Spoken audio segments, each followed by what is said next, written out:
काल महाराष्ट्र शासनाच्या शिक्षण विभागाने एक जी आर काढलाय आणि त्यानुसार भटक्या कुत्र्यांच्या सर्वेक्षणाचे नोडल अधिकारी म्हणजे जबाबदारी म्हणून शिक्षकांवर जबाबदारी दिली आहे.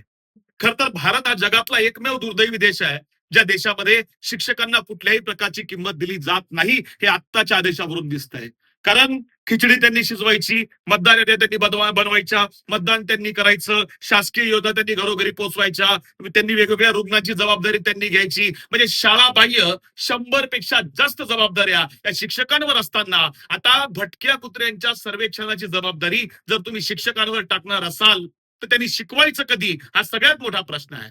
मला असं वाटतं की ही जबाबदारी शिक्षकांवर टाकण्यापेक्षा ही निवडून आलेल्या लोकप्रतिनिधींवर टाकली तर खूप चांगलं होईल. कारण भटक्या कुत्र्यांचा आणि लोकप्रतिनिधींचा गट आजकाल एकच झालाय. त्यामुळे ही जबाबदारी शिक्षकांवर टाकण्यापेक्षा सरकारनं तिथल्या लोकप्रतिनिधींवर टाका तर त्यांना याची किंमत कळेल. दुर्दैव आहे काय निर्णय घेतो याचं भान शिक्षण विभागाला नाही आणि राज्यामध्ये काय चाललंय याचं भान राज्यकर्त्यांना नाही. दुर्दैव.